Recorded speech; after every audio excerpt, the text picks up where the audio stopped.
Bismillahirrahmanirrahim. Alhamdulillah. Wassalatu wassalamu ala Rasulillah wa ala alihi wa sahbihi wa man wala.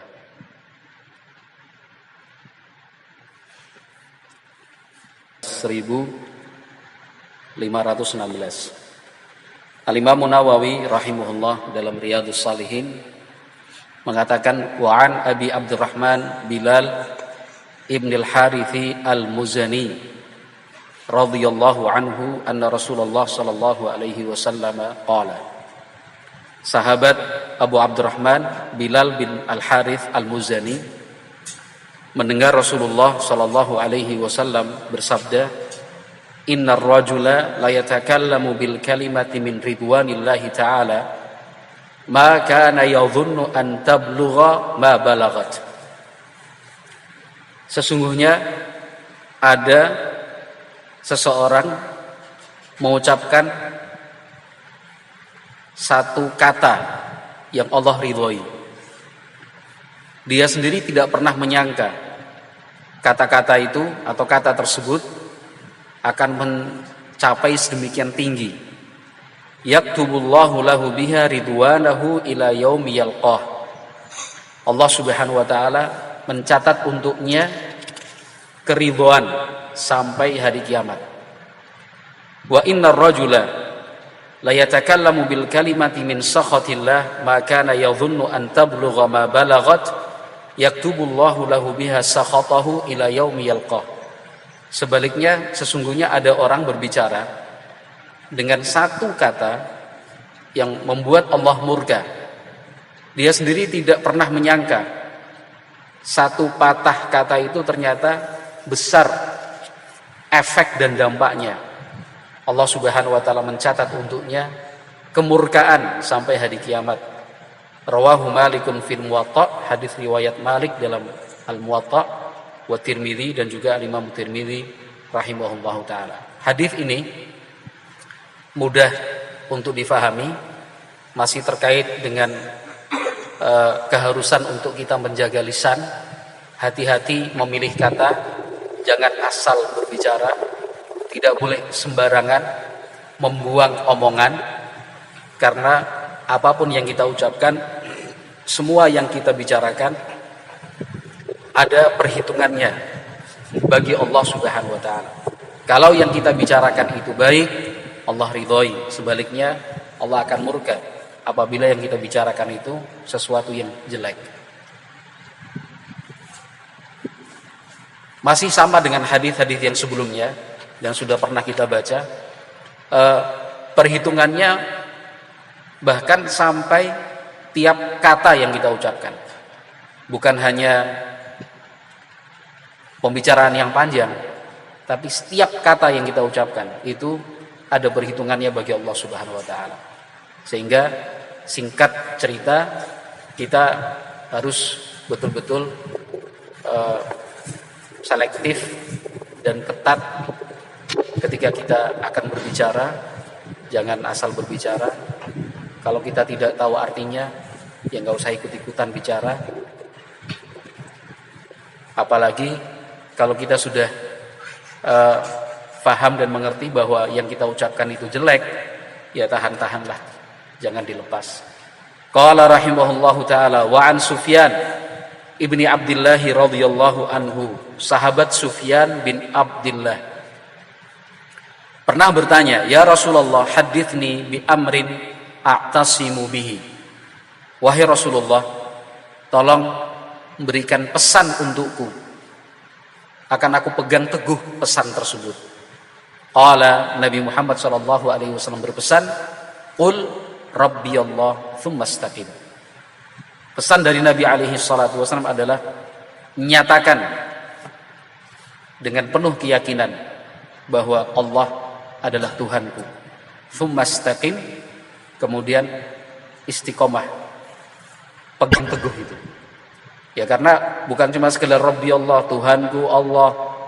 Kalau itu semua orang pun bisa mengucapkan, tetapi konsekuensi dari pernyataan kita, Rabbku adalah Allah, konsekuensinya apa? Ya, kita harus tunduk, taat, melaksanakan semua perintahnya.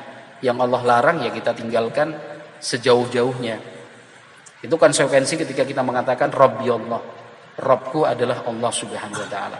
Konsekuensinya kita hidup hanya untuk Allah Subhanahu wa taala. Apa yang kita lakukan hanya untuk Allah Azza wa Jalla. Apa yang kita perbuat niatnya hanya untuk Allah Subhanahu wa taala, bukan yang lain. Nah, istiqomah itu yang berat. Karena pada prakteknya godaan-godaan dunia itu sangat banyak sekali. Bahkan sampai murtad. Murtad itu apa, Yusuf? Ya, keluar dari Islam.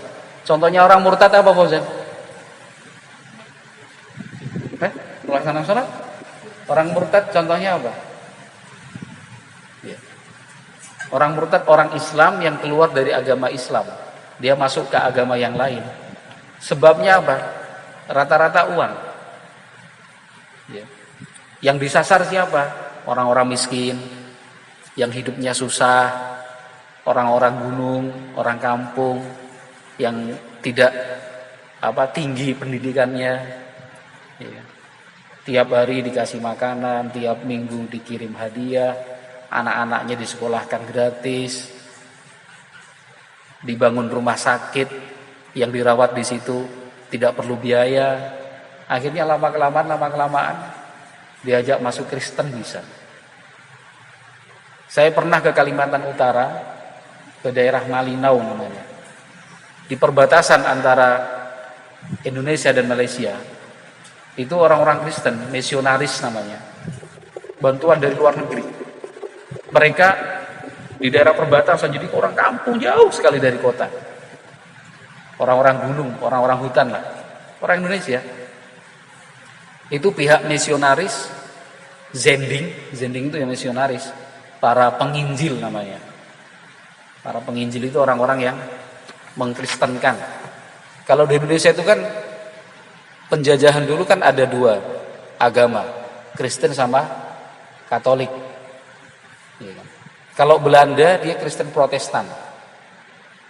Kalau Portugis, Spanyol mereka Katolik. Maka daerah-daerah yang dulu dikuasai Belanda, di situ Kristennya Protestan. Tapi wilayah-wilayah yang dulunya sempat dikuasai orang Portugis, kayak Timur-Timur, ya kan? Kemudian Nusa Tenggara Timur, itu mereka menganut agama Katolik. Menganut agama Katolik.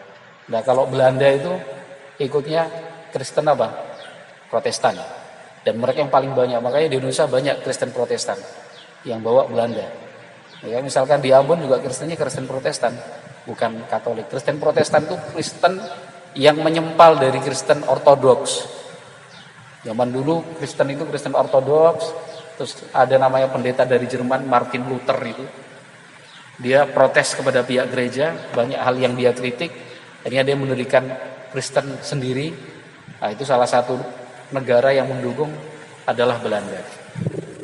Jadi di perbatasan Indonesia Malaysia itu mereka bangun aula. Nah, para pendeta sama misionaris ini apa? Tiap hari yang dilakukan cuma mengajarkan baca tulis untuk anak-anak kampung itu. Itu aja. Tiap pagi, sore, malam, pagi, siang, sore, malam, kegiatannya cuma belajar membaca, belajar menulis. Pakai buku, pakai gambar, pakai alat-alat peraga lainnya. Akhirnya kan orang-orang sana merasa berhutang, merasa diperhatikan dalam hal pendidikan. Coba diajari baca tulis, nggak apa-apa. Lama-lama udah dekat, lama-lama akrab, akhirnya diundang makan-makan di gereja. Diundang makan-makan di gereja, anak-anak ini diundang di gereja. Jadi bukan di aulanya itu, gerejanya di tempat yang lain. Diundang di gereja makan-makan, tapi kan orang Kristen, mereka itu kegiatannya selalu menyanyi. Iya. Jadi makan, nyanyi. Itu nggak diajak masuk Kristen. Cuma makan-makan, terus didengarkan lagu-lagu, nyanyian-nyanyian gereja. Udah, kapan lagi diundang lagi. Akhirnya diajari nyanyi. Nggak disuruh tinggalkan Islam, kamu masuk Kristen aja. Enggak. Udah lama-lama kelamaan udah biasa ke gereja, udah hafal banyak lagu dan nyanyian gereja, sudah semakin dekat, semakin akrab, nah, baru dibaptis.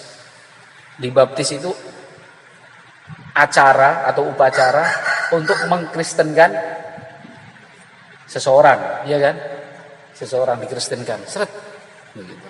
Di sana ada nama-nama baptis. Jadi kalau kita melihat orang atau membaca nama seseorang kok depannya misalkan FX, itu berarti dia dulu Muslim terus masuk Kristen. Semua FX itu berarti murtad. Franciscus Xaverius itu nama baptis itu namanya. Nah, FX sudah. FX Rudi Hartono misalnya, udah jelas itu dia murtad itu. Ya, dia murtad. Nah, itu mereka dengan cara yang cara yang sangat murah sekali. Nah, istiqomah itu yang susah. Maka Nabi mengatakan, nyatakan dengan penuh keyakinan Tuhanku adalah Allah, setelah itu istiqomah. Sabar kita jadi orang Islam, jangan sampai merasa jadi orang Islam kok susah, jadi orang Islam kok miskin, jadi orang Islam kok gak maju-maju. Gak ada masalah, karena yang paling penting adalah kita berislam. Selanjutnya, ya Rasulullah, ma akhwafu ma takhafu alayya. Wahai Rasulullah, apa yang paling Anda takutkan terjadi kepada saya? Fa akhadha bi lisani nafsihi tsumma qala hadza. Nabi Muhammad kemudian memegang lidahnya sendiri. Nabi mengatakan, ini yang paling saya takutkan. Ya. Karena apa? Sudah coba kita renungkan kehidupan kita selama ini. Masalah kita yang paling banyak itu muncul kenapa?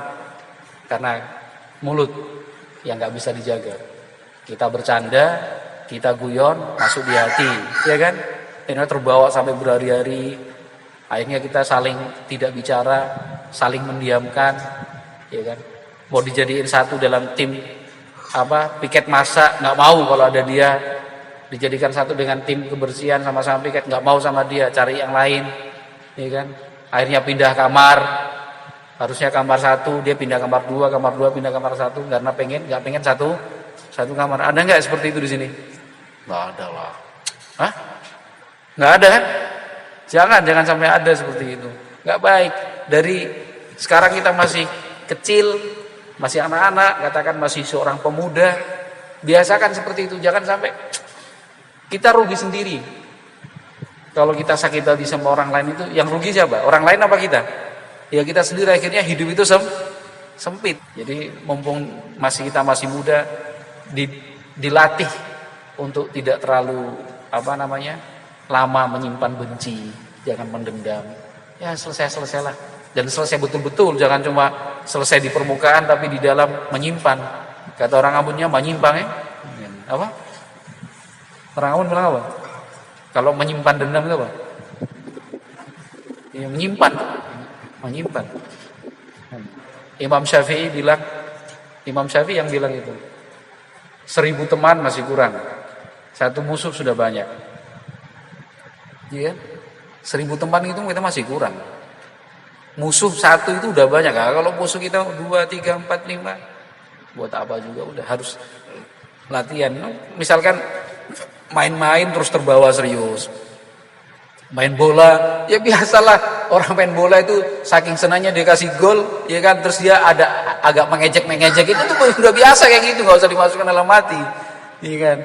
Misalkan dia selebrasi, jadi misalkan dia ngegolkan terus perayaan, misalkan dia ngejek temannya, nggak usah dimasukin dalam hati, bilang kamu baru masukin gol 1 sudah kayak gitu. Ya justru karena baru sekali ini. Kalau kamu kan udah sering, saya baru sekali nih, nggak usah dimasukin dalam hati, ya kan. Hal-hal kecil kayak gitu nggak, kita rugi sendiri kalau disimpan dalam hati. Cukup insyaallah. Subhanakallahumma wa bihamdika asyhadu an la ilaha illa anta astaghfiruka